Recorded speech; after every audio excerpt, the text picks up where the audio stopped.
montanhas caem, não me deixes.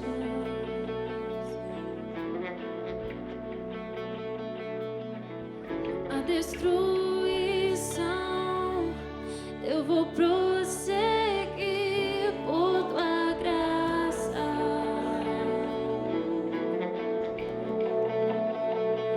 Entrarei na fornalha, olhando ao alto.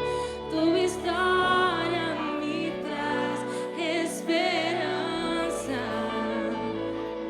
E por tua glória verei minhas falhas pregadas naquela cruz. Na beleza do teu nome, as ruínas me verão e serão elevadas para a reconstrução. E na sombra das tuas asas, meu refúgio encontrarei. Chamarei para sempre e a ti cantarei. Quando o mundo cai, me asseguro em tuas promessas. Elas não falham jamais. O meu coração acha força em ti e não temo. Entrarei Entrarei na fornalha, olhando para o alto. Tua história me traz esperança.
poder no teu nome, Jesus.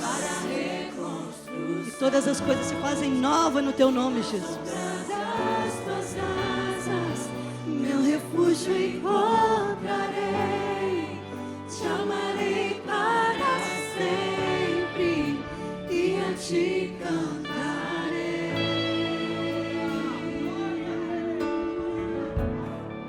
Aleluia. Aleluia. Deus Santo, poderoso. Deus que cura, Deus que cuida, Deus que sara, Deus que restaura. É por isso que nós temos prazer em adorar o teu nome, Jesus, e dizer que tu és grande, grande, que não há outro Deus, não há ninguém que se compara a ti. Só tu és Deus, só tu és santo. Aleluias, bendito é o teu nome, Jesus. Não tem ninguém parecido com ele.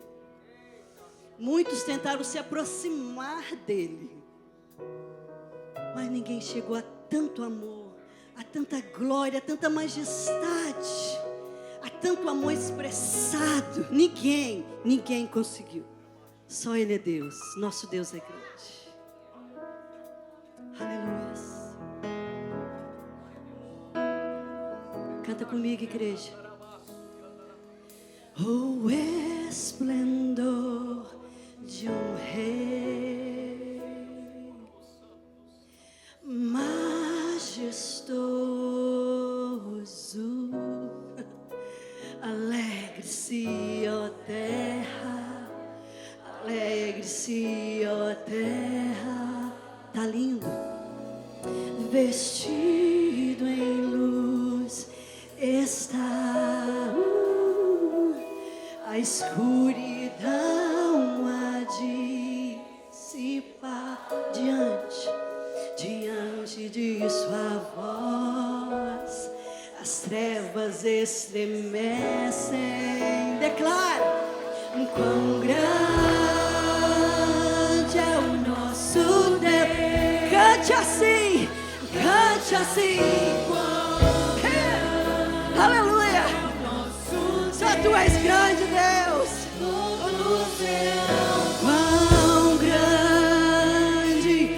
Quão grande é o nosso Deus.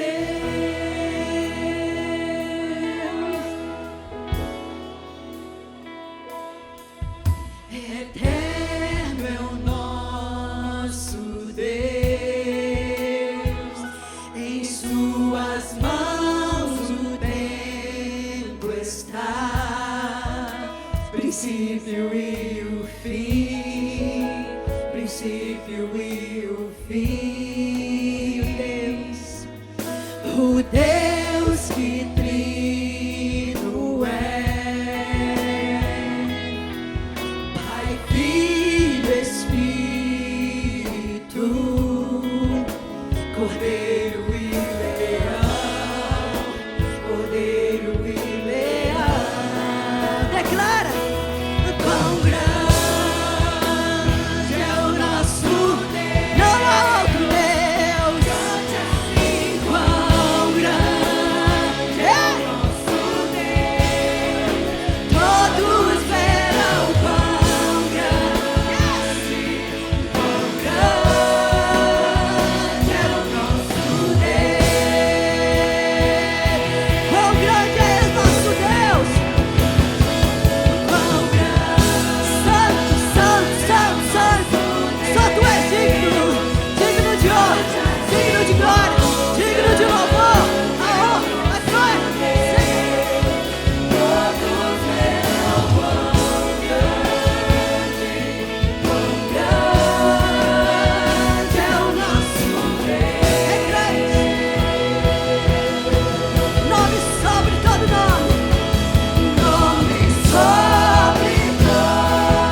santo.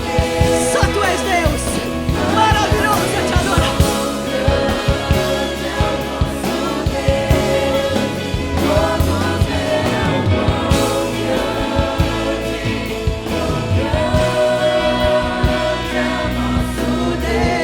Mais uma vez, quão grande, Ele é grande, incomparável. Quão grande é o nosso Deus. Cante assim.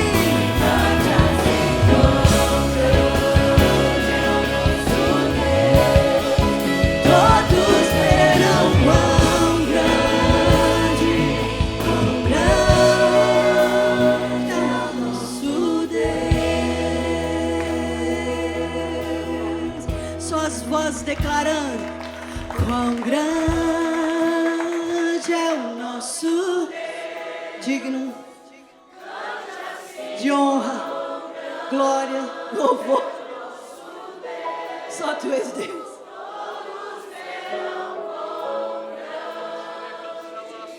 Quão grande é o nosso Deus. Aleluias. A ti somente, Senhor, a honra, a glória, o louvor, a majestade, toda adoração. Não há outro, nunca vai haver um Deus igual a ti, Senhor. Aleluia.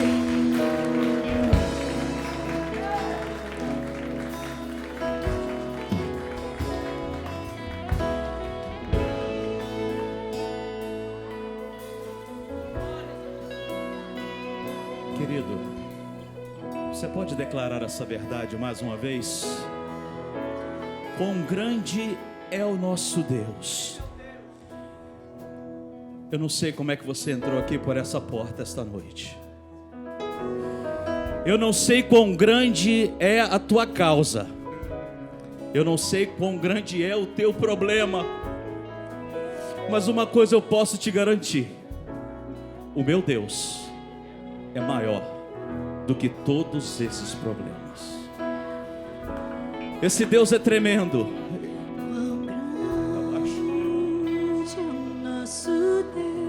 É por Ele que estamos aqui nesta noite. Abra sua boca, querido. Não fique calado. Fale com o Senhor essa noite. Somente adore. Entregue a sua causa diante do Senhor. Entregue a sua causa diante do Senhor. Quão grande é o nosso Deus. Ele é grande. Cante assim. Cante, querido. Cante com a sua alma. Cante com toda a sua força. Para que o seu louvor chegue ao trono de Deus.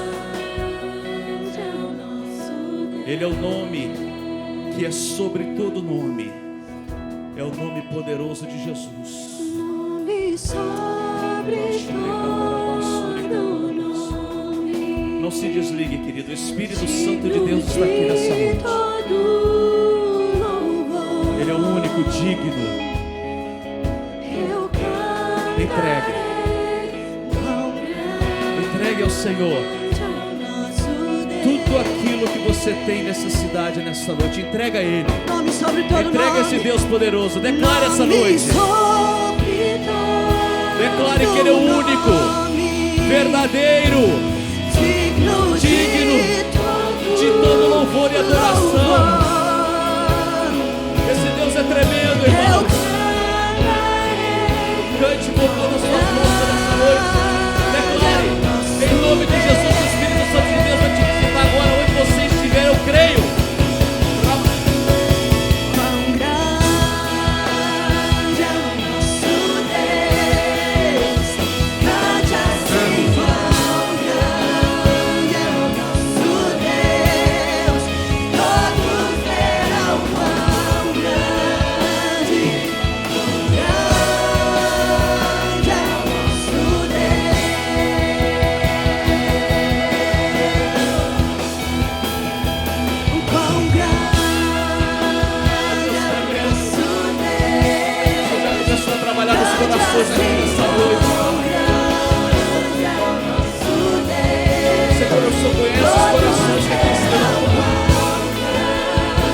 eu vejo pessoas chorando. Em nome de Jesus, Pai, venha ao encontro dos teus filhos nessa noite, Senhor. Obrigado, Espírito Santo de Deus. Obrigado, Espírito Santo de Deus, porque verdadeiramente podemos sentir a Tua presença nesta casa, Pai. Senhor, quero te pedir, Senhor, que mais uma vez o Senhor venha falar aos nossos corações agora através da Tua palavra, Senhor. Usa, Senhor, o pastor Marcos, Senhor, como Tu queres, como canal de bênção para nossas vidas, Senhor. Aquilo que o Senhor colocou no seu coração, Pai, que Ele possa, Senhor, trazer, Senhor, aos nossos corações e à nossa mente, Senhor, aquilo que o Espírito Santo tem para nossas vidas nesta noite, Pai. Continua falando, Senhor, aos nossos corações, trazendo cura, milagre, aquilo que nós precisamos ouvir, Senhor, não aquilo que nós queremos ouvir, mas aquilo que nós precisamos da Tua parte. Usa Teu Filho mais uma vez nessa noite. Nós somos te gratos em nome de Jesus. Louvado seja Deus. Glória a Deus. Pastor Marcos.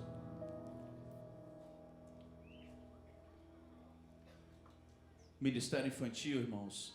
As crianças já podem ir para suas salinhas, lembrando que aqui os pré-adolescentes a partir de 9 anos de idade, com a tia Célia hoje aqui. Amém. Deus abençoe. Pastor Marcos. Obrigado, pastor André. Graças e paz, queridos.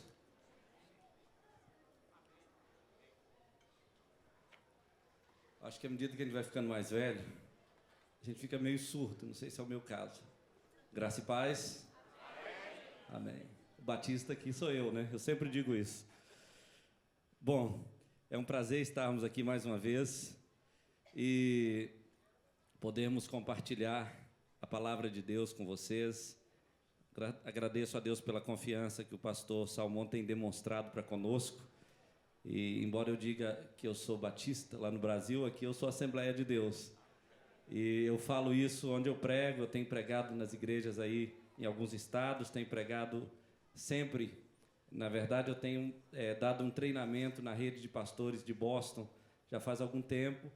E sempre eu digo que sou da Igreja Vida, Assembleia de Deus, e lá no Brasil, Batista, Pastor Batista.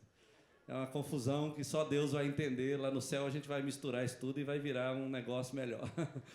Aqui a gente faz separações, mas Deus não tem esse negócio, né?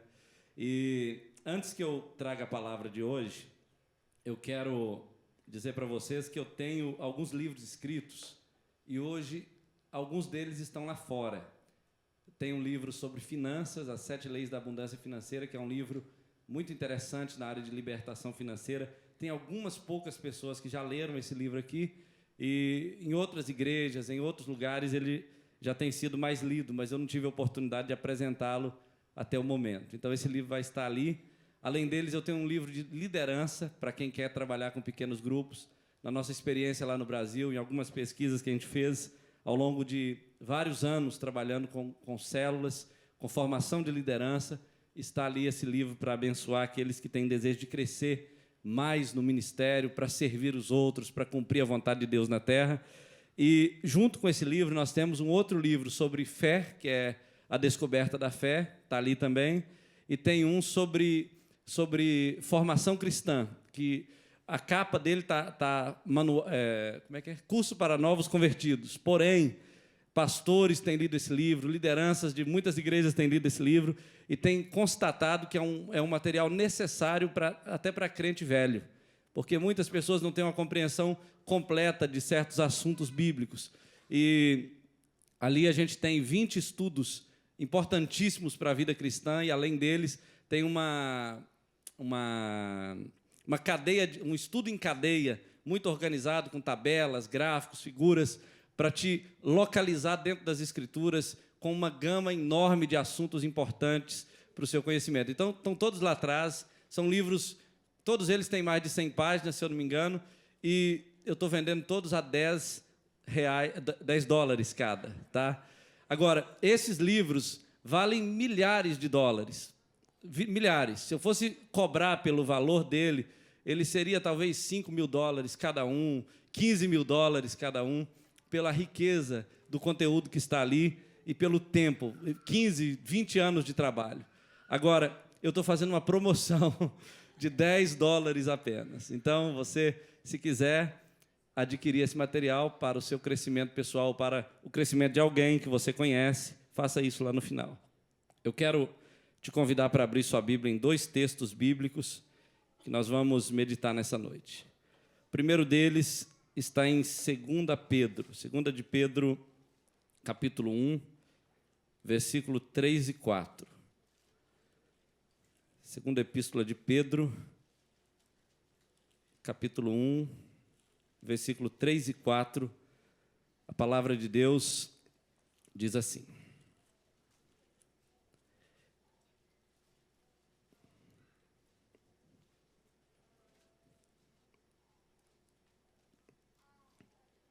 Todos acharam? Visto como pelo seu divino poder nos têm sido doadas todas as coisas que conduzem à vida e à piedade, pelo conhecimento completo daquele que nos chamou para a sua própria glória e virtude, pelas quais nos têm sido doadas as suas preciosas e muito grandes promessas, para que por elas vos torneis coparticipantes da natureza divina, livrando-vos da corrupção das paixões que há no mundo. Amém. Um outro texto que eu queria ler com você, se você puder marcar esse texto aí, o próximo está em Lucas, no capítulo de número 15. Evangelho de Lucas, capítulo 15. E o versículos 8 a 10.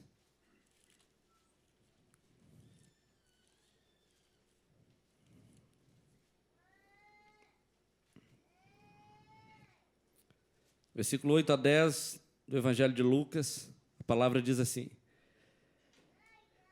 E tendo achado, vamos começar no 8. Ou qual é a mulher que, tendo 10 dracmas, se perder uma, não acende a candeia, varre a casa e a procura diligentemente até encontrá-la?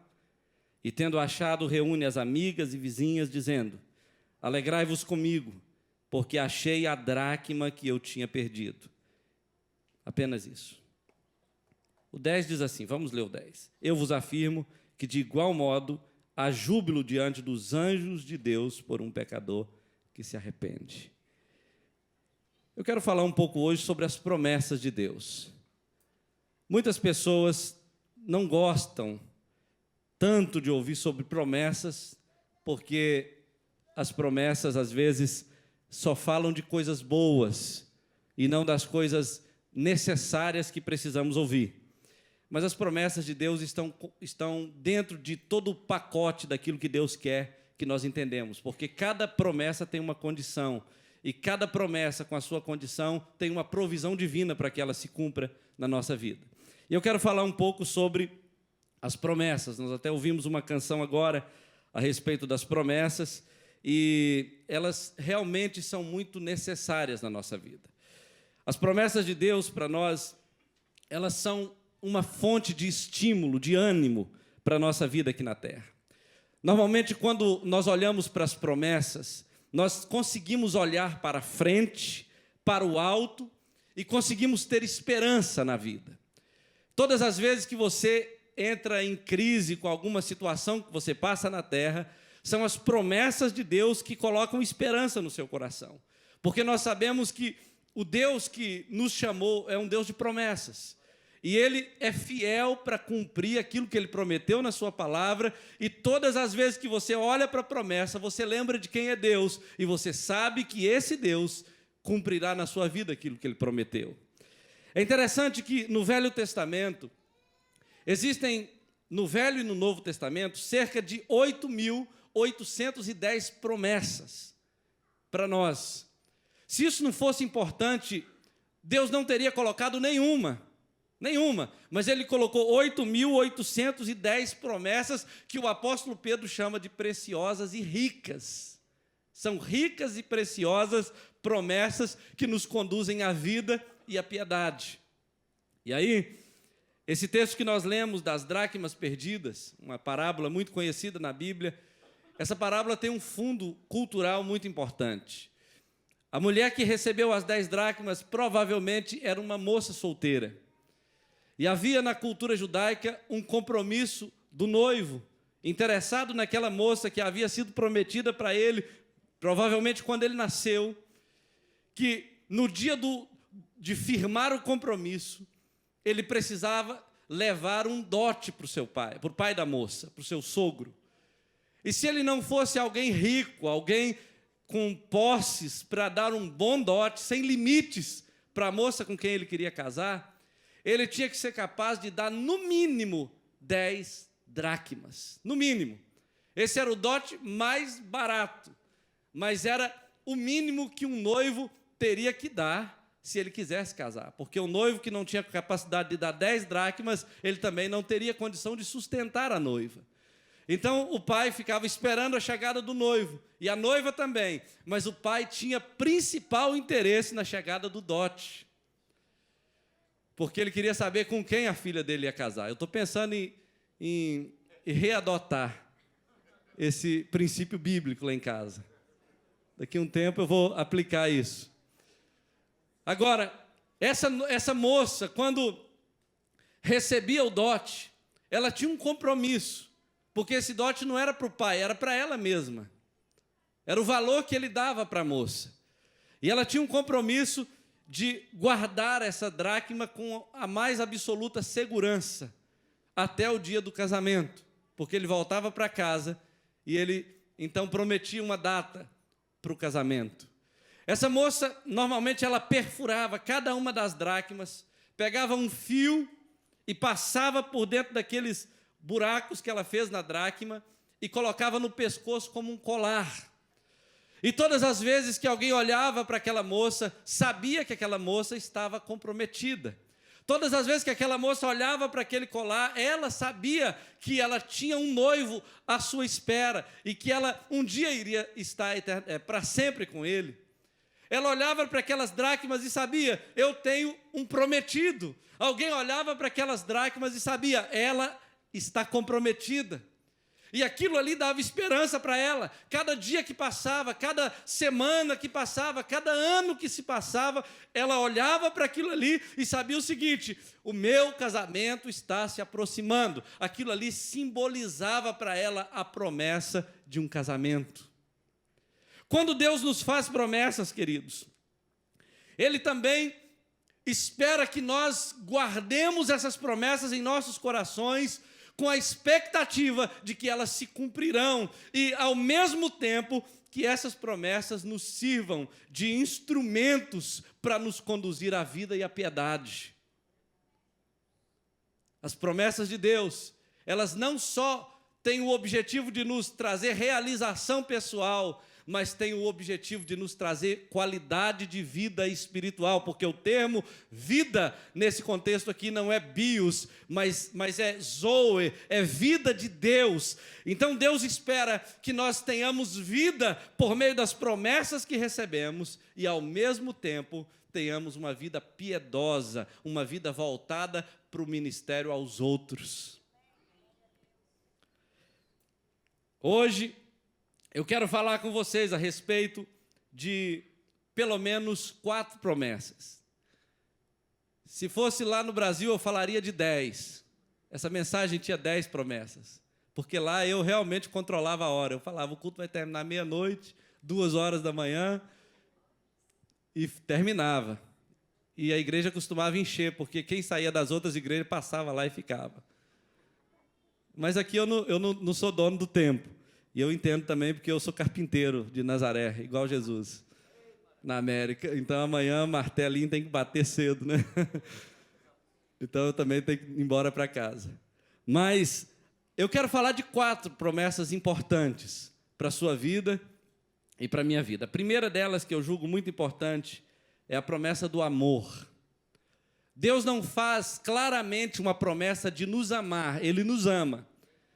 Mas o que Ele anuncia na palavra é uma atitude de amor.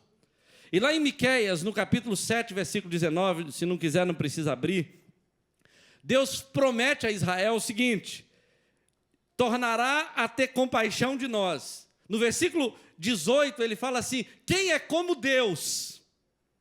E ele descreve esse Deus, e ele fala no 19: e tornará a ter compaixão de nós, pisará aos pés as nossas iniquidades, e lançará todos os nossos pecados nas profundezas do mar.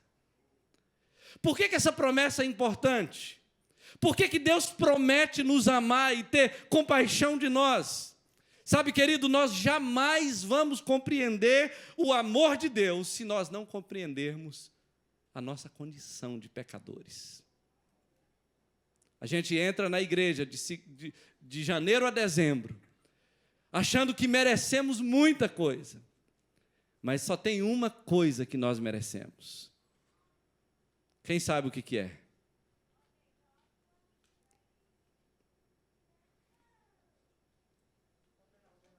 O inferno, a condenação. Sabe, na verdade o inferno não é o que nós merecemos, na totalidade. O inferno é só a antessala. Nós merecemos é o lago de fogo. É só a sala de espera. A Bíblia fala, queridos, que nós somos pecadores, mas nós esquecemos disso. E nós só vamos compreender o amor de Deus se nós entendermos o quanto nós fomos perdoados. O apóstolo Paulo tentando explicar o quanto ele era miserável, porque o apóstolo Paulo, se você olhar o que ele fez como missionário, como apóstolo, ele fez mais do que todos os apóstolos juntos. Ele foi um homem que foi modelo de santidade, foi modelo de comprometimento com Deus, foi modelo de liderança, de pastoreio, é um exemplo de vida cristã, mas ele, falando dele mesmo, disse: miserável homem que sou, quem me livrará do corpo dessa morte? O que Paulo queria dizer com isso? Na verdade, ele estava fazendo alusão a um tipo de condenação que os romanos inventaram na época, que era o seguinte: quando eles queriam punir alguém de forma bem brutal, ou eles usavam a cruz, ou eles usavam o que eles chamavam de corpo desta morte, que era o seguinte: pegar um corpo em estado de putrefação e pegar o criminoso, o culpado, e colocá-lo junto com aquele corpo, olho no olho, nariz no nariz, boca na boca, mão na mão, corpo no corpo, e envolvê-lo com a faixa e deixar que a morte que está naquele corpo morto entrasse dentro daquele corpo vivo e o consumisse por completo. O mau cheiro, a náusea que o criminoso sentia, sabendo que ele não poderia se despregar daquele corpo. Alguns estudiosos até pensam que Paulo foi colocado numa situação como essa uma das vezes que ele foi preso e depois ele foi tirado de lá, e ele compreendeu ainda mais profundamente o que é estar vivo, aparentando estar bem, mas por dentro sabendo que homicídios, adultérios e todo tipo de pecado está coexistindo com essa aparência de santidade que nós temos. E ele olha para dentro de si e ele fala: miserável homem que sou. Quando Jesus esteve curando as pessoas, queridos, ele curou leproso, ele curou cegos, paralíticos, pessoas encurvadas, ele curou loucura e ele ressuscitou pessoas. E cada uma dessas doenças que ele curou é um retrato físico de uma realidade espiritual e moral que todos nós temos. Daqui a 100 anos, todos vocês aqui estarão mortos. No máximo 100 anos. Ninguém aqui estará vivo, independente se você foi rico, se você conquistou, se você realizou muitas coisas. Todos nós teremos morrido, todos nós. E só vai valer uma coisa para nós: se nós compreendemos a graça de Deus e entramos na eternidade, ou se nós não compreendemos e fomos condenados. Só isso fará a diferença. Paul Washer, que é um pregador conhecido aqui nos Estados Unidos e também lá no Brasil, ele fala que quando Deus criou o universo, ele criou as estrelas e colocou-as no seu lugar e disse: fiquem aqui, e elas obedeceram. Ele criou todos os sistemas planetários, criou leis para os dirigir, e eles estão funcionando dentro dessas leis. Ele disse ao mar: não ultrapasse, e o mar não ultrapassou. Mas quando ele criou o homem quebrou todas as leis, todos os princípios, todas as ordenanças, e preferiu andar em desobediência. Ele disse que no dia do juízo, quando Deus julgar a humanidade, quando Deus punir o pecador, toda a criação vai aplaudi-lo por isso, porque ele fez justiça na terra. Sabe, queridos, nós somos pecadores.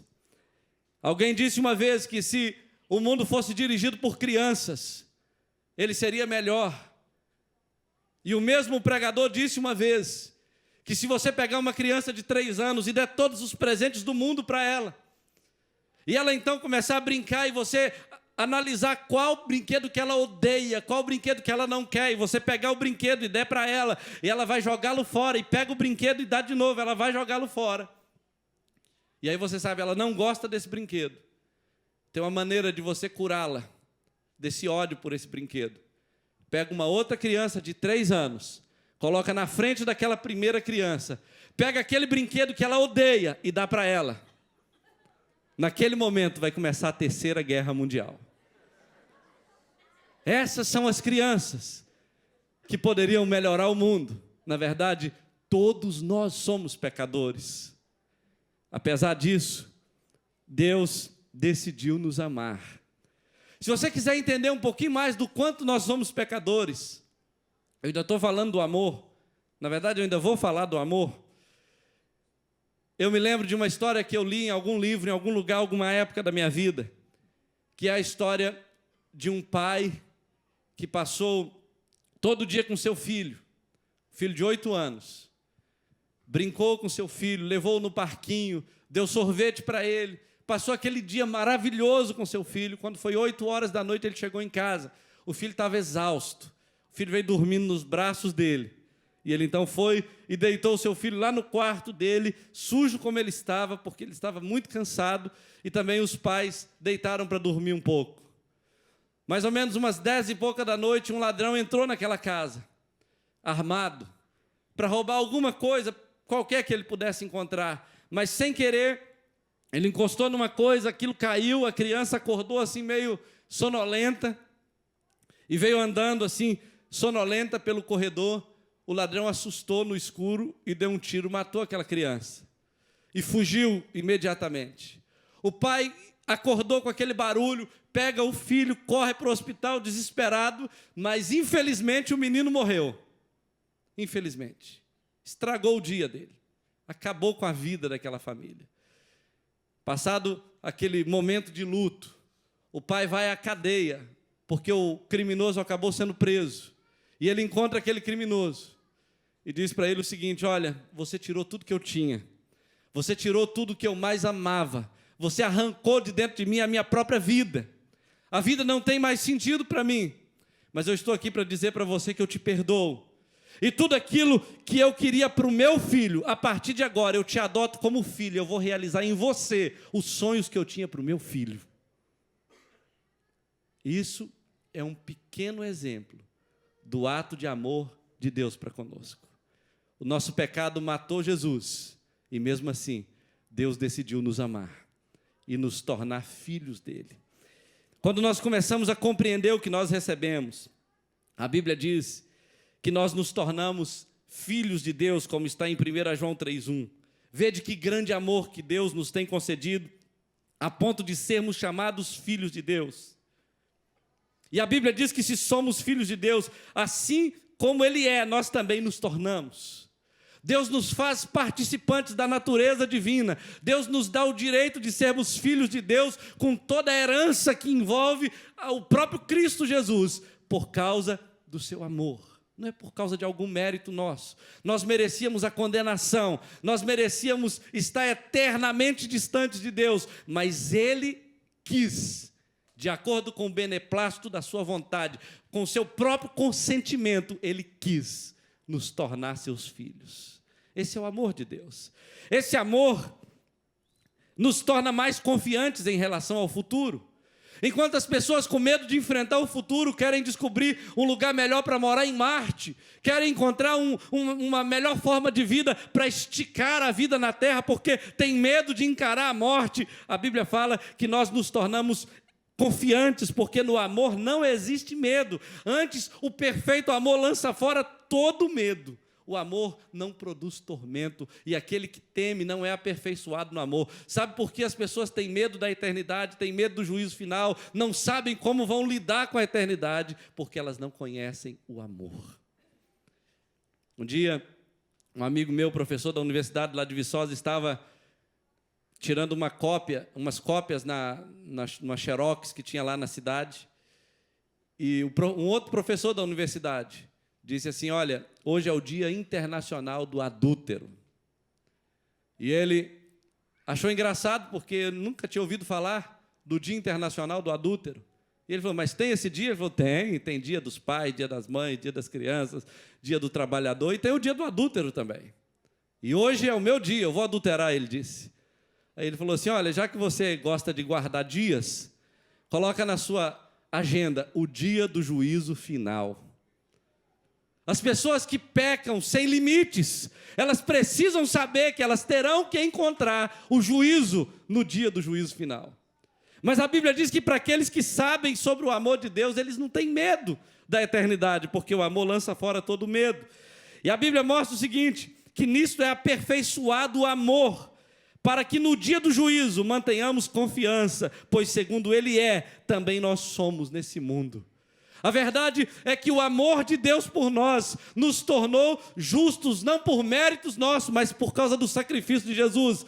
Não que eu tenha me tornado justo e eu não seja mais pecador, mas no tribunal de Deus, Jesus foi declarado diante do júri de Deus culpado e eu fui declarado justo. A Bíblia diz que Ele se fez culpado para que eu me tornasse a justiça de Deus. Ele se fez pecado para que eu fosse justiça de Deus. Por isso que não há condenação para nós. A Bíblia diz, queridos, que em relação ao amor, depois que compreendemos tudo isso, nós ficamos apaixonados pela vida. Não como Narciso, que ao ver a sua imagem refletida no espelho d'água, ficou apaixonado por si mesmo e decidiu se lançar naquele rio em busca de si mesmo, em busca da própria imagem, do autoconhecimento, e acabou morrendo. Não é uma paixão narcisista, não é uma paixão mitológica, mas é uma paixão pelo outro, porque a Bíblia diz o seguinte: nisto conhecemos o amor, em que Cristo deu a vida por nós, e nós também devemos dar a nossa vida pelo nosso semelhante, pelos outros. É um compromisso com os outros. É uma paixão por se doar aos outros, por causa do que recebemos. Por causa do que recebemos em Cristo. Teve um tempo que eu contei uma história aqui, muitos não estavam presentes, a maioria. Uma vez lá em Viçosa, era um domingo à tarde, a família da minha esposa estava em casa, alguns pastores, irmãos. Nós decidimos fazer um churrasco na casa de um dos irmãos, mais bem de situação lá da igreja, na época ele nos convidou, e peguei minha família, peguei a família da Luciene, passei no açougue para comprar carne, e lá tinha um irmão da nossa igreja, que frequentava a igreja há anos, mas ele era alcoólatra, ele nunca tinha largado a cachaça. Na hora do culto ele tomava banho, quando dava, chegava lá certinho na hora. Conhecia todos os versículos da Bíblia. Até falava de Jesus para os amigos bêbados dele. Mas nunca largou a cachaça. Morreu disso. Mas esse rapaz estava lá no açougue bêbado, por volta de meio-dia. E ele falou comigo assim: pastor, vai ter um churrasco? Eu falei: vai. Posso ir? Eu falei: não. Claro que não. E aí, ele falou: por que não, pastor? Eu falei: não vou te levar comigo. Aí Deus falou comigo assim, aquele texto de Lucas, que todo mundo já deve ter ouvido, 14, 13, quando deres uma festa, não chame os ricos, os abastados, que podem dar uma outra festa e te convidar para pagar aquela que você ofereceu, mas chame esse tipo de gente, os aleijados, os coxos, os bêbados. E quase que eu falei para Deus assim: por que o Senhor não me lembrou aquele que ficarão de fora os bêbados, os cães? Mas me lembra logo esse. E aí eu falei: vamos embora, pode ir então, vamos comigo. Aí ele entrou no carro, só que antes de entrar ele falou: pastor, só aqui tem um problema. Eu falei: qual? Meu amigo ali quer ir também. E o amiguinho dele, meus queridos, pensa nele 10 vezes mais. Ele era um alambique humano. Literalmente um barril de pinga. E ele estava suando, aquele suor dele era a pinga mais destilada que eu já tinha visto até hoje na minha vida. Quando ele entrou no carro, meu carro não tinha ar-condicionado, eu fiquei bêbado. Pela primeira vez, pastor bêbado, chapadão, só tendo até visões. E aí nós chegamos na festa, foi bom demais, eles contaram muitas histórias engraçadas. E nós rimos bastante, falamos de Jesus para eles. Convidamos para o culto à noite, eles não foram. Demos graças a Deus, entre aspas. Terminou o culto domingo, fizemos a boa ação, fui para casa. Segunda-feira, 5 horas da manhã. Teoricamente, o dia da folga pastoral, Deus me acordou, me jogando da cama. Falando assim, vai buscar o Miro. E eu caí da cama com aquele grito. Eu falei, que isso? Não dá para falar mais de baixo. Deus parece que é pentecostal. E ele gritou no meu ouvido. Não sei se ele gritou, se estava um silêncio muito grande, mas eu caí da cama. Pode ter sido um sonho. Eu falei, deve ser o diabo que está falando comigo. E aí voltei para a cama e Deus me incomodou. Não consegui dormir. Fui para a igreja orar para ver se era Deus mesmo. Mas quando o dia clareou, fui lá no lixão. Onde ele ficava, ele estava bêbado. 7 e pouquinho da manhã, ele já estava bêbado. E eu falei, Miro, você quer mudar de vida? Ele falou, quero, pastor. Eu falei, então entra no carro, vamos comigo. Fui para a igreja, dei um banho nele, resumindo a história, cortei as unhas, cortei o cabelo, levei no salão, cortei o cabelo. Ele estava com a crosta antiga, porque ele vivia na rua, não tomava banho. E mandei arrumar roupa para ele, os irmãos providenciaram muita roupa. E ele se vestiu, levei ele no supermercado para comprar creme dental, sabonete, essas coisas. E ele então foi, vendo eu pegar tudo aquilo no carrinho e colocar para ele ali. E ele começou a chorar e falou, pastor, meu pai morreu, eu tinha 5 anos de idade. Nunca mais ninguém cuidou de mim. A primeira coisa que eu ganhei depois que meu pai morreu foi um copo de cachaça. E tem 27 anos, não, tinha 22 anos, que ele tinha 27 na época, tem 22 anos que eu bebo cachaça. Foi a única coisa que eu ganhei no dia que meu pai morreu. A partir de agora, você vai ser o meu pai. E aí, quando ele falou isso, eu fiquei assim, comovido, porque eu já estava com uma ideia. E eu então liguei para a Luciene e falei, Luciene, nós vamos ter um hóspede aí em casa. A gente só tinha um banheiro, os 2 quartos, meus meninos pequenos, e ele era um negão grande. Levei ele lá para casa, coloquei ele no quarto e eu ficava alerta o tempo todo, cuidando, ensinando a Bíblia, lendo histórias da Bíblia para ele, colocando ele para assistir desenho do Superbook. Não sei se vocês já viram aquele desenho, tinha um robozinho. Ele achava que até o robozinho fazia parte da história da Bíblia. E ele falava, o robozinho falou e não sei o quê. Ele pensava que aquilo tudo era personagem bíblico. E aí, de repente, ele ficou apaixonado por Jesus. A igreja abraçou aquele rapaz, levamos ele para um retiro espiritual, onde ele passou por um processo de libertação, e os demônios que entraram nele fizeram com que ele ficasse estacado, igual um poste mesmo. Ninguém mexia ele, mas quando os demônios saíram, ele foi batizado com o Espírito Santo. E ele falava uma variedade de línguas. Ele não queria almoçar, ele não queria ir embora mais, ele não queria sair daquele lugar, ele queria só ficar ali recebendo tudo aquilo que ele estava recebendo. E aí, levei ele na casa da família dele para ele rever os seus parentes, depois de tantos anos. Ninguém conheceu ele, achou que fosse um visitante, um membro da igreja, um pastor. Eu batizei ele. E quando eles souberam que ele era o Miro, eles ficaram impressionados. Ele era realmente uma pessoa diferente. 40 dias depois, eu recebi um telefonema. E eu fui ao encontro desse lugar. Quando eu cheguei lá, o Miro tinha morrido. 40 dias depois. Ele sentiu uma dor na perna, uma parada cardíaca, caiu no meio da rua e morreu. Eu cheguei assim com meu coração agitado lá no necrotério. Ele estava estirado numa mesa de pedra. Mas ele não estava mais ali.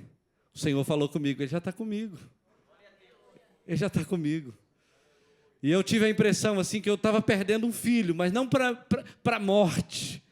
Ele estava sendo devolvido ao Senhor. Sabe, queridos, quando nós entendemos o amor, nós ficamos apaixonados pela vida, não como Narciso, mas como Jesus, que sendo Deus, Ele abriu mão de tudo que Ele tinha por causa de você, por minha causa, por nossa causa, para cumprir a vontade de Deus nessa terra. A segunda promessa muito importante, se eu puder falar das 4 eu falo, senão eu paro nas 2. A segunda muito importante é a promessa da família bendita.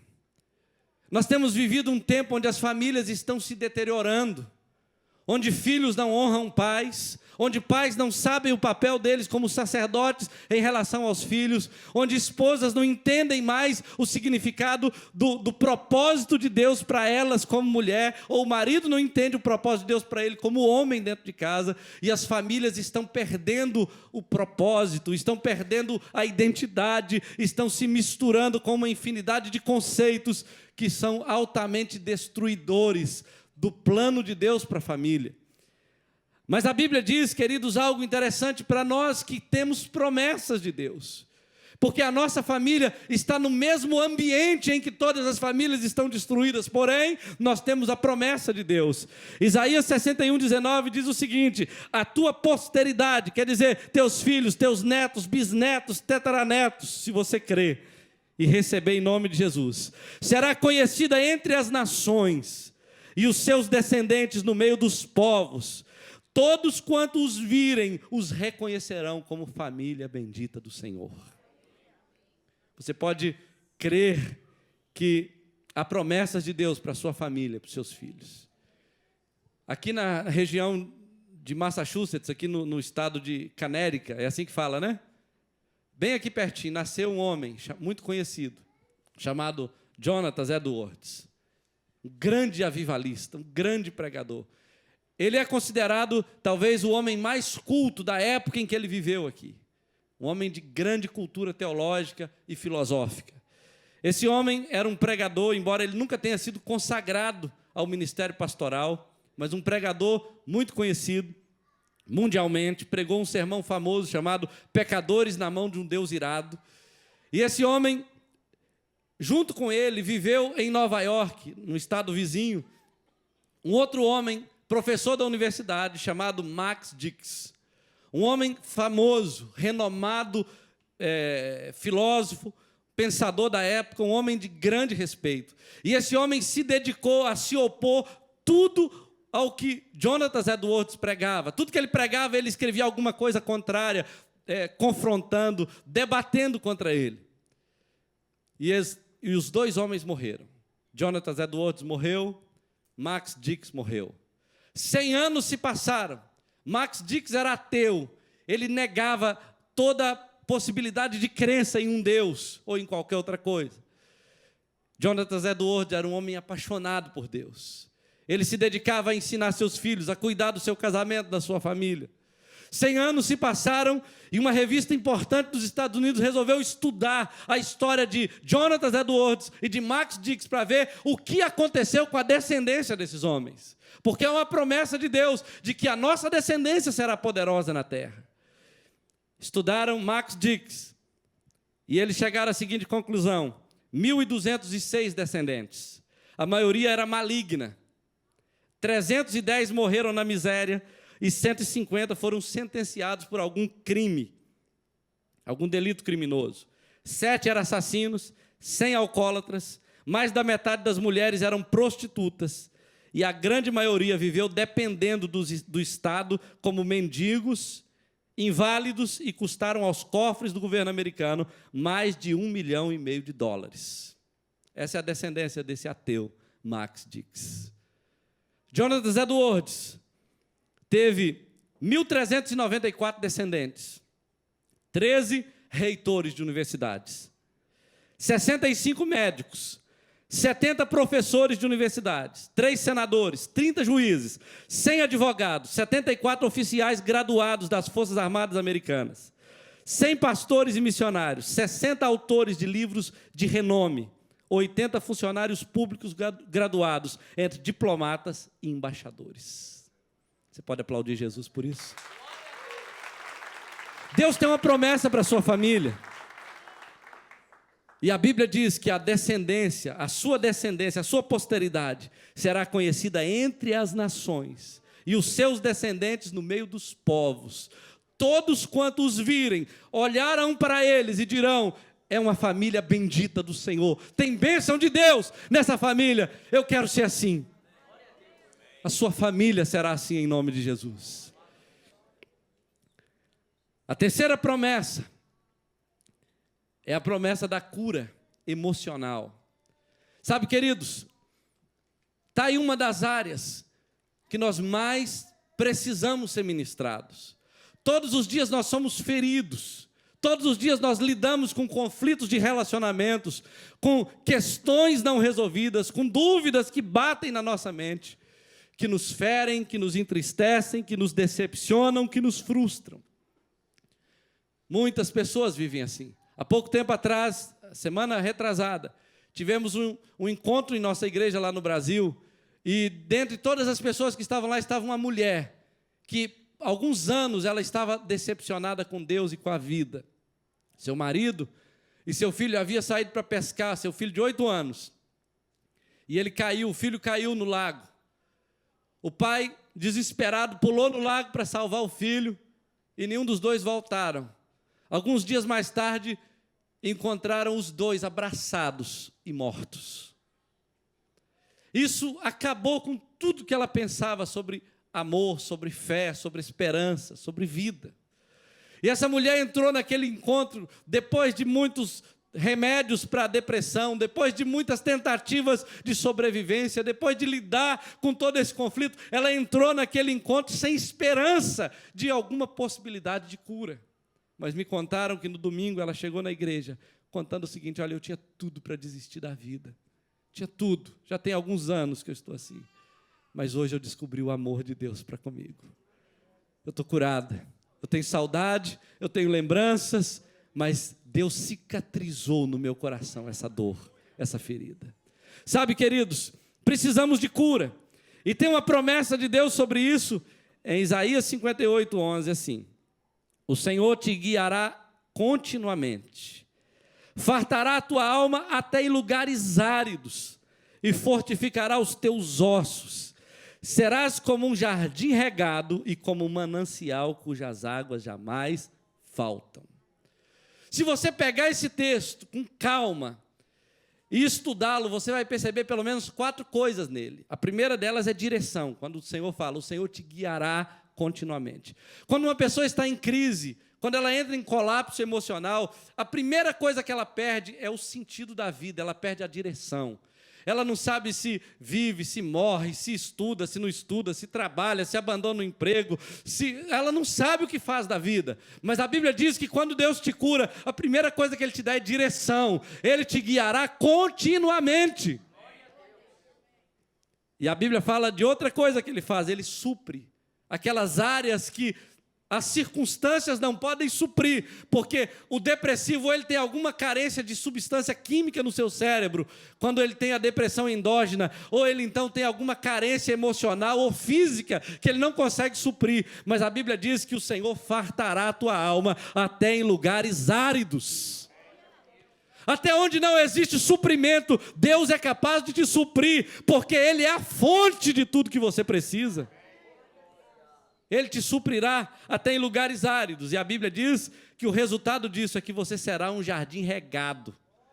Isso é o cuidado de Deus com você. Um jardineiro te molhando todo dia, te adubando, tirando as ervas daninhas para que você seja um jardim regado, bonito, verdinho, cheio de vida. E sabe o que acontece? Depois de tudo isso, Ele te dará um propósito, porque a Bíblia diz que você será um manancial cujas águas jamais faltam. Aquelas pessoas que foram curadas por Deus, elas passam a ser um instrumento de cura de Deus para outros que agora estão doentes e deprimidos. Quando Deus te sara, você passa a ser um instrumento de cura. E é isso que Ele quer fazer de nós. Lá no Brasil, uma moça universitária ia se matar e ela mandou uma carta, um e-mail na época, para a UAU, que era a unidade de acolhimento universitário que eu pertencia, ajudando algumas pessoas. E eu tive a oportunidade de ajudar poucos lá. E ela mandou uma carta dizendo que ia se matar, E a história dela era o seguinte: quando eu vinha para a universidade, minha mãe se matou. Passado um ano, o meu pai morreu de câncer. Mas antes de morrer, ele disse assim: cuida do seu irmão mais novo, porque eu vou morrer, cuide dele. E ele então passou na universidade. E ele tinha as melhores notas. E ele era um menino muito inteligente. Mas um dia, ela teve que ir lá no lugar que a gente chamava de Recanto das Borboletas, para identificar o corpo do seu irmão, que havia se enforcado. Naquele dia ela decidiu que ela ia morrer também, porque ela não tinha mais por que viver. Mas quando ela mandou aquela carta, um dos professores, que é o professor Tinoco, que era um professor convertido e criador da UAU, ele entrou em contato com ela e deu ajuda, deu assistência, e nós nos unimos em oração por ela. No dia da formatura, todo mundo chorando, contando como foi bom, como foi difícil, como foi desafiador todos aqueles anos ali. E ela pegou o microfone e ela falou assim: olha, eu tinha todos os motivos para chorar aqui nessa reunião, mas eu quero dizer para vocês o quanto eu estou alegre, porque Satanás tirou a vida da minha mãe, tirou a vida do meu pai, tirou a vida do meu irmão, e no dia que ele ia tirar a minha vida, Jesus me deu vida e me curou. Sabe, queridos, quando Deus nos cura, a lembrança da dor ainda pode permanecer, mas a certeza da cura, ela está mais forte, ela é mais presente no coração daquele que foi curado. E foi justamente isso que essa moça experimentou e passou a testemunhar do que Deus fez por ela. Então, não importa o que você esteja passando, o Senhor, Ele tem a promessa do amor para você, não porque você merece, mas porque Ele decidiu te amar. Ele tem a promessa de uma família bendita para você, porque Ele morreu na cruz por isso. Ele tem a promessa da cura emocional. Mas a última de todas as promessas que eu quero falar aqui hoje, das 8.810, das quais eu falei apenas 4, é a promessa da volta de Jesus, que nós não podemos esquecer. Eu só quero falar uma coisa sobre essa promessa. A Bíblia diz, queridos, para nós nos lembrarmos, lá em Lucas 12, 43 e 44, que a vinda do Senhor será como um ladrão. Só isso. Existe uma expectativa da ciência de que haja algum planeta vizinho, alguns milhões de anos-luz, que tenha oxigênio e água para que nós possamos viver no futuro próximo. Existe a expectativa de que, de alguma maneira, nós vamos conseguir lidar com todos os problemas de violência e tudo que existe nessa terra em algum outro lugar próximo daqui. Talvez uma expectativa de aumentar os anos da nossa vida. Mas a Bíblia diz o seguinte, que não há esperança para essa terra. Por mais que nós nos esforcemos, ou nós vamos ter que encarar a morte daqui uns anos, ou nós vamos ter que encarar o arrebatamento. O arrebatamento não será precedido de algum sinal do fim dos tempos, como muitas pessoas pensam. Tem muita gente falando assim, olha, falta cumprir essa, aquela e aquela outra promessa. Existe uma interpretação um pouco errônea da missiologia, dizendo que enquanto o evangelho não for pregado em todo o mundo, Jesus não vai voltar. Mas aquele evangelho de Mateus 24, 16, não é o evangelho da graça que nós pregamos hoje. Mas a Bíblia é clara a respeito de um evangelho que será pregado no milênio, que vai anteceder o milênio. E aí, o que acontece é o seguinte, se você vasculhar a Bíblia de canto a canto, e eu já fiz isso muitas vezes, eu estudei muitas vezes em busca de profecia, de promessa, de sinal. Já estudei os teólogos norte-americanos, os ingleses, os alemães. E existe algo interessante sobre o arrebatamento que pouca gente diz. O arrebatamento será um rapto e ele não está preso a nenhum sinal. Nenhum sinal. Ele pode voltar agora, independente de qualquer coisa. Quando Jesus estava aqui na terra, ele fala, nem os anjos sabem, nem o Filho, mas unicamente Deus. Não fique esperando a 25ª profecia do Apocalipse se cumprir. Não. Espera uma coisa, a Bíblia fala que se o dono de casa soubesse que vigília da noite viria o ladrão, ele ficaria vigiando. Então, a ordem de Deus para nós a respeito do arrebatamento é o seguinte: a igreja precisa estar pronta agora. Eu tenho ouvido uma coisa assim, que a noiva não está pronta para o arrebatamento. A igreja de Jesus não está pronta para o arrebatamento. Aí eu só pergunto o seguinte: você imagina Jesus vindo para o casamento dele? Ele é soberano e não deu conta de garantir que a sua noiva esteja preparada. Ele chega aqui, você não está pronto ainda não? Eu já vim, olha eu aqui esperando, olha os anjos tocando as trombetas. Quantos minutos você precisa? Você acha que isso vai acontecer? Olha, não vai. A igreja, no dia do arrebatamento, aquele que for subir, estará pronto. Então, entenda uma coisa. Quanto a essa promessa, a Bíblia diz o seguinte: se o dono de casa soubesse a que vigília da noite viria o ladrão, ele vigiaria. Eu só tenho que te dizer uma coisa, querido. Esteja preparado. Esteja preparado. A Bíblia diz: qual é a mulher que, tendo 10 dracmas, se perder uma, não varre a casa, não acende a luz, não procura diligentemente até encontrá-la? Tem um autor muito conhecido aqui nos Estados Unidos, já está velho, aposentado.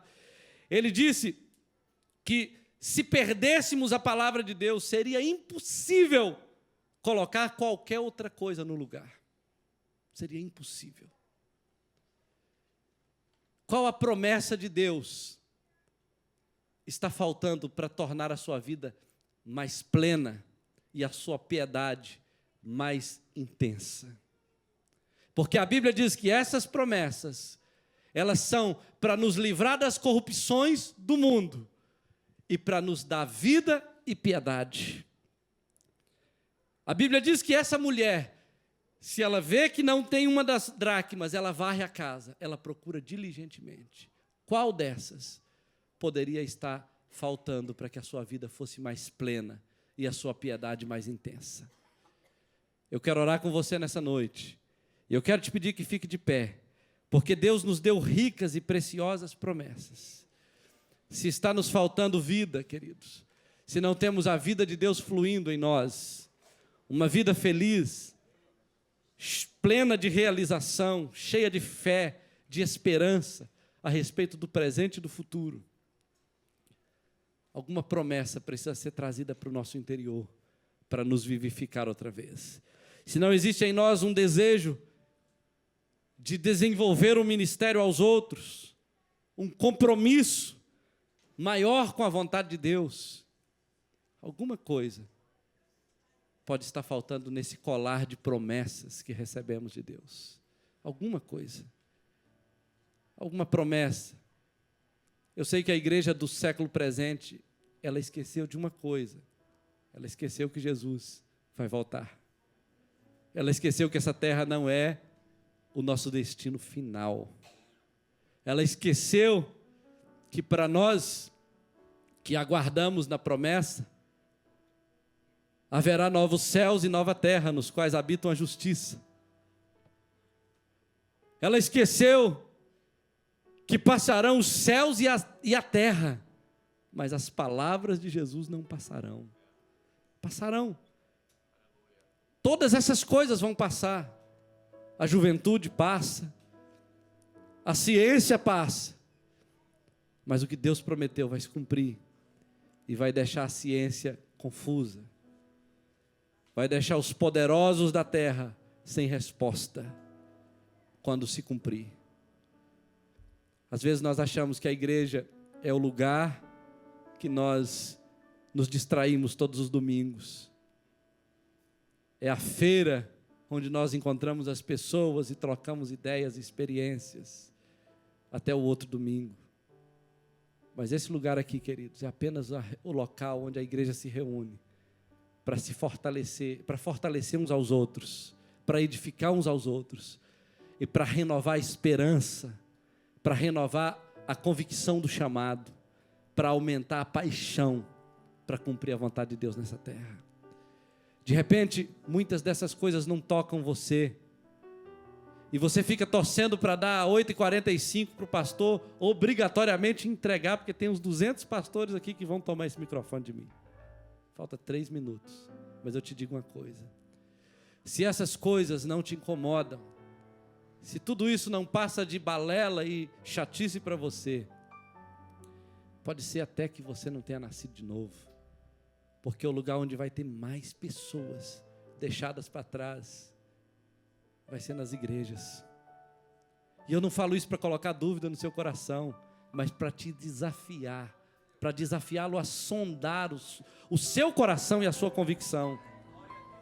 Porque você não será salvo por méritos.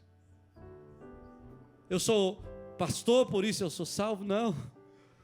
Eu sou salvo pela graça de Deus. Porque se eu fosse Deus, eu não teria escolhido esse cara aqui para ser pastor. Se eu fosse Deus, eu não teria escalado ele para ser o pregador dessa noite. Jamais. Jamais.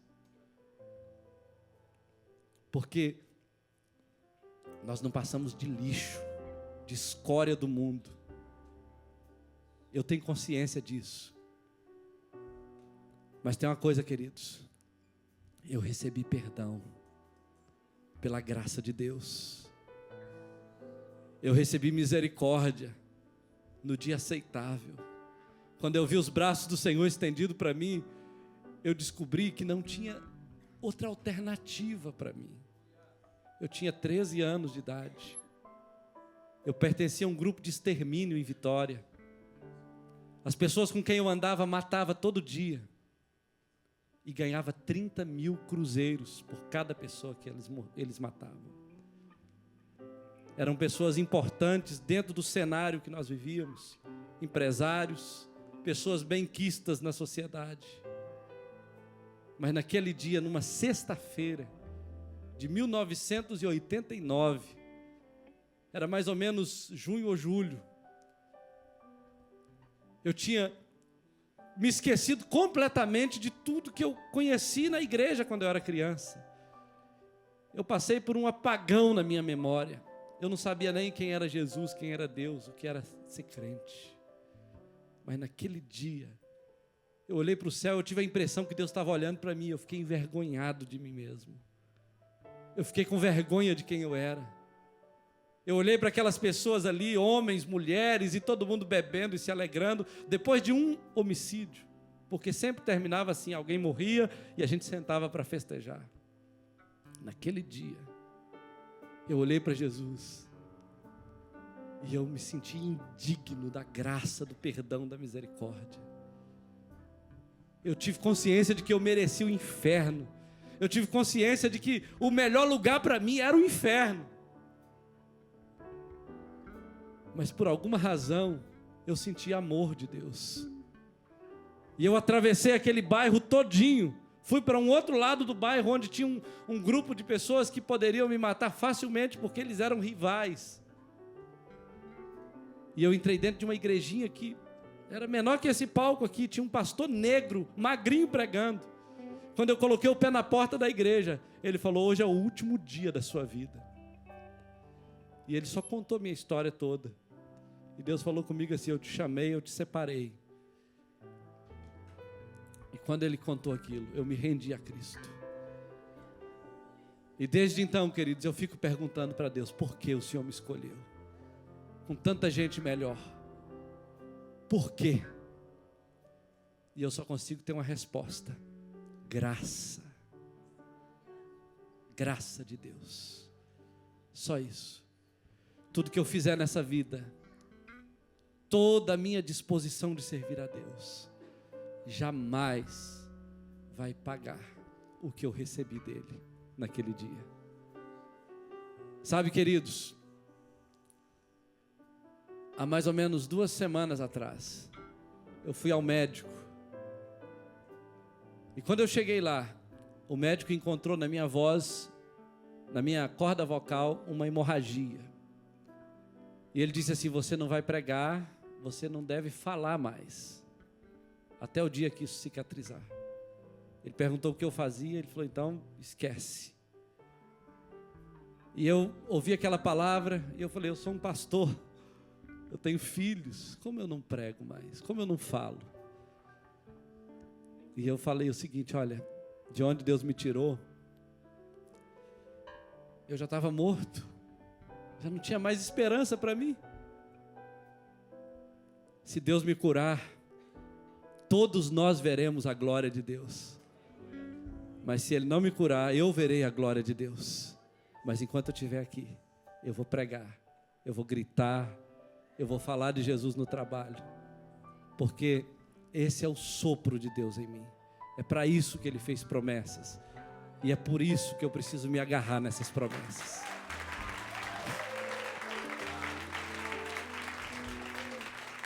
Eu quero te perguntar nessa noite: será que tem alguém aqui que ainda não tomou uma decisão de aceitar a Cristo como Salvador e quer fazer isso agora? Será que tem alguém aqui que está afastado e nem sabe mais onde perdeu Jesus na sua vida? E agora entendeu que Ele veio ao seu encontro? Saia do seu lugar. Se você quer mesmo aceitar Jesus, eu quero orar com você. Será que temos alguma pessoa que quer aceitar Jesus como Salvador? Se tiver, levanta a sua mão que eu vou orar com você. Tem alguém? Temos uma pessoa. Deus te abençoe. Aleluia. Tem mais alguém? Levante a mão, por favor, se tem mais alguém. Uma alma vale mais que o mundo inteiro. Tem alguém mais? Eu vi alguém mais levantar a mão para entregar sua vida a Cristo? Eu não consigo enxergar tão bem, mas temos aqui uma vida preciosa. Aleluia. São duas vidas, né? São duas? Uma vida. Amém. A Bíblia diz que você vale mais que o mundo inteiro. É uma vida, né? Ou são duas? São dois? Glória a Deus. Vocês então valem mais que 2 mundos inteiros. Glória a Deus. Tem mais alguém que quer tomar essa decisão corajosa como estes 2 fizeram? Levante a sua mão e eu vou orar com você. Alguém que quer voltar para Jesus? Tem alguém? Não temos, né? Glória a Deus. Nós vamos orar com esse casal. Vamos orar ao Senhor. Pai amado, eu te agradeço pelo teu perdão e misericórdia manifesto nas nossas vidas e também na vida desse casal. Obrigado, Senhor, porque eles levantaram as mãos para ti, mas eles não sabiam que eles só foram capazes de levantar essas mãos porque o Senhor colocou fé no coração deles. Porque até o desejo de te adorar vem de ti mesmo. E o Senhor colocou no coração deles o desejo de te conhecer mais, de se render a ti. Ó Deus, perdoa os seus pecados, passados, presentes e futuros. Ó Deus, que os pecados sejam lançados nas profundezas do mar. Que eles sejam, nesse momento, tomados da certeza de que são filhos de Deus, de que o Espírito Santo habita no coração deles e de que eles têm vida eterna em Jesus. Ó Deus, eu oro nesse dia, Senhor, eu te agradeço por eles, que toda maldição seja cancelada, que todo decreto maligno seja destruído nesse momento. Se algum dia Satanás usou alguém para amaldiçoá-los e dizer que eles nunca seriam nada e ninguém, hoje, ó Deus, o Senhor me usa para dizer que eles são preciosos, que eles são comprados pelo teu sangue e que o Senhor tem um plano maravilhoso para as suas vidas. Ó Deus, que cada dia, Senhor, eles possam viver sabendo que o Senhor é com eles, que o cuidado do Senhor os acompanhará até a consumação dos séculos. Nós oramos, ó Pai querido, nós te agradecemos, no nome de Jesus, amém. Deixa eu perguntar para vocês uma coisa. Davidson, Carla e Davidson, a Bíblia diz que quando nós aceitamos Jesus, como vocês fizeram hoje, a Bíblia fala que todos os nossos pecados foram perdoados. Não importa quem você foi, o que você fez. Não é pelo que você fez, é pelo que Jesus fez. Ele apagou as suas transgressões. A Bíblia diz que além disso Ele veio morar dentro de nós. Nós passamos a ser a casa de Deus. Além de tudo isso, a Bíblia diz que Ele escreve o nosso nome no livro da vida. Nós passamos a ter o nosso nome registrado na eternidade. E além de tudo isso, a Bíblia diz que Deus nos dá uma nova família. E eu quero dizer para você que não é uma família perfeita, mas é uma família que vai amar vocês, que vai cuidar de vocês. Eu queria que vocês olhassem para trás um pouquinho para você ver um pouquinho da sua nova família. Dá uma olhadinha. Sejam bem-vindos ao reino de Deus. Aleluia. Quem quiser vir abraçá-los, pode abraçá-los. Meu Senhor.